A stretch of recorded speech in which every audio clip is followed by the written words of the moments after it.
Kalau memang ada yang memiliki data itu, sampaikan aja ke gugus tugas, sampaikan aja ke Menkes data yang 1000 itu ada di mana.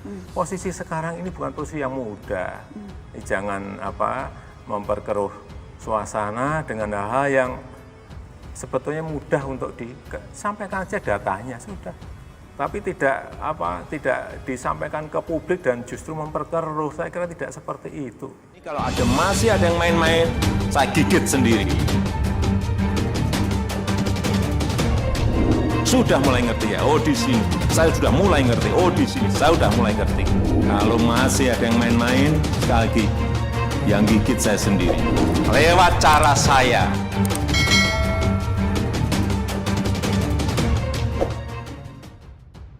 Minta Ikatan Dokter Indonesia sampaikan data 1000 kematian.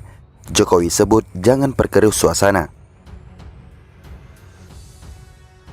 Kalau memang ada yang memiliki data itu, sampaikan aja ke gugus tugas, sampaikan aja ke Menkes data yang 1000 itu ada di mana, terkena COVID atau tidak.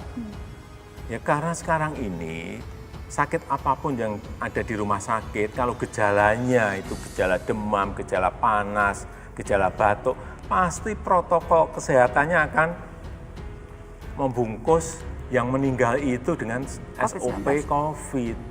Jadi kalau memang itu ada data, disampaikan saja. Apa sih sulitnya? Tapi tidak disampaikan ke publik dan justru memperkeruh. Saya kira tidak seperti itu. Posisi sekarang ini bukan posisi yang mudah. Jangan memperkeruh suasana dengan hal-hal yang sebetulnya mudah untuk disampaikan aja datanya sudah. Kalau datanya itu benar ya, pasti di kementerian, di gugus tugas akan memasukkan itu dalam konsolidasi data yang ada. Presiden Joko Widodo menjawab Ikatan Dokter Indonesia atau IDI yang mengungkap data 1000 kasus kematian terkait COVID-19. Kalau ini testing diperluas dan dipercepat, maka akan timbul potensi peningkatan jumlah pasien yang positif COVID itu akan melebihi jumlah yang dilaporkan oleh pemerintah. Itu pertama. Yang kedua, berpotensi juga jumlah kematian karena COVID itu akan melebihi apa yang diumumkan oleh pemerintah. Jokowi meminta Ikatan Dokter Indonesia menyampaikan data tersebut ke Kementerian Kesehatan. Sekali lagi, data yang kita peroleh itu kan dari daerah, dari kabupaten, kota, dan provinsi.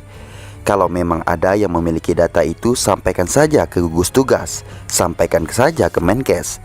Data yang 1000 itu ada di mana, terkena COVID atau tidak, kata Jokowi. Jokowi mengatakan di tengah pandemi ini seluruh rumah sakit akan melakukan penanganan dengan protap COVID-19 jika memang ada pasien yang memiliki gejala COVID-19. Jokowi pun meminta terkait data kasus kematian yang diungkap Ikatan Dokter Indonesia disampaikan ke pemerintah. Karena sekarang ini, sakit apapun yang ada di rumah sakit, kalau gejalanya itu gejala demam, panas, batuk, pasti protokol kesehatannya akan membungkus yang meninggal itu dengan SOP COVID. Kalau itu memang ada, data disampaikan saja. Apa sih sulitnya? Tidak disampaikan ke publik dan justru memperkeruh, ujar Jokowi. Jokowi menegaskan lagi agar seluruh pihak tidak memperkeruh suasana. Apalagi, lanjut Jokowi, pemerintah sedang menghadapi masa yang tidak mudah di tengah pandemi. Saya kira tidak seperti itu. Posisi sekarang ini bukan posisi yang mudah. Jangan memperkeruh suasana dengan hal-hal yang sepertinya mudah untuk sampaikan saja datanya. Kalau datanya benar, pasti di kementerian, di gugus tugas akan memasukkan itu dalam konsolidasi data yang ada, kata Jokowi. Sementara itu, Presiden Joko Widodo mengatakan memiliki pertimbangan kenapa tidak memilih karantina wilayah atau lockdown. Menurutnya, tidak ada negara yang berhasil menyelesaikan penyebaran COVID-19 dengan lockdown. Awalnya, Jokowi menyampaikan untuk anggaran karantina wilayah di Jakarta perlu 550 miliar rupiah. Saat itu, masyarakat tidak bisa beraktivitas di luar rumah. Jakarta saja pernah. Kami hitung-hitung per hari butuh 550 miliar. Hanya Jakarta saja. Kalau Jabodetabek 3 kali lipat itu per hari, ujar Jokowi. Lalu, Jokowi menyebut pemerintah Indonesia belajar dari negara lain. Dia menilai tidak ada negara yang telah menerapkan lockdown dan berhasil mengatasi wabah COVID-19. Bukan karena masalah budget, kita kan juga belajar dari negara-negara lain. Apakah lockdown itu berhasil menyelesaikan masalah? Kan tidak, ucap Jokowi. Jokowi sangat yakin akan data tersebut. Coba tunjukkan negara mana yang berhasil melakukan lockdown dan bisa menghentikan masalah. Nggak ada menurut saya, kata Jokowi. Erick Thohir akui ada mafia besar yang bikin Indonesia sibuk impor alat kesehatan. APD demikian, masker pun demikian, ya masker medik ya. Kemudian peralatan, ventilator demikian juga. Kemudian ini juga dari impor semua gitu. Kemudian obat-obatan juga seperti itu. Nah, di sini yang akhirnya Pak Erick melihat bahwa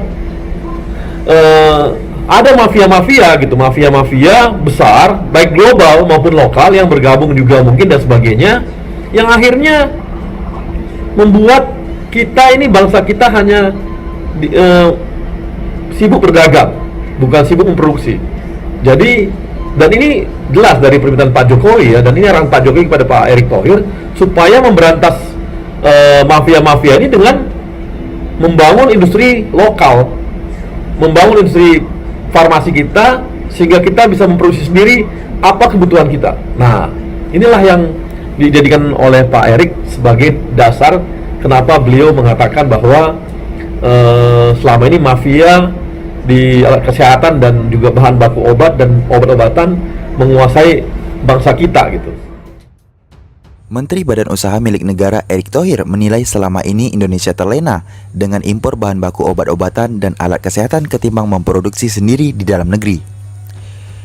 Karena hal tersebut, begitu terjadi wabah seperti COVID-19, Indonesia mengalami ketergantungan dengan negara lain yang memiliki bahan baku obat dan alat kesehatan.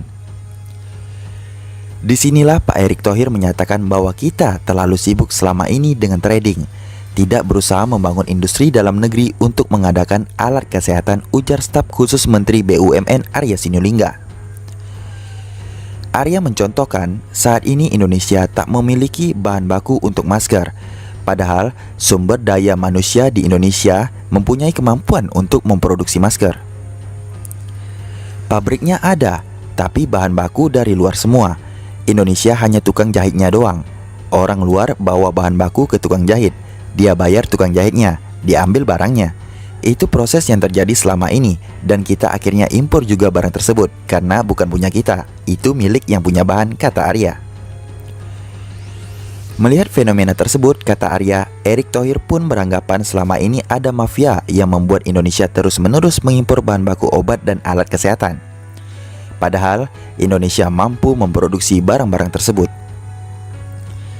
Nah, di sini akhirnya Pak Erick melihat ada mafia-mafia besar baik global dan lokal yang mungkin bergabung, yang akhirnya membuat bangsa kita hanya sibuk berdagang, bukan sibuk produksi, ucap Arya.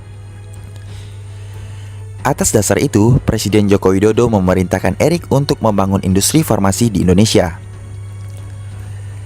Jelas arahan Pak Jokowi kepada Pak Erick supaya memberantas mafia-mafia ini dengan membangun industri farmasi kita, sehingga bisa produksi sendiri kebutuhan kita, ujar Arya.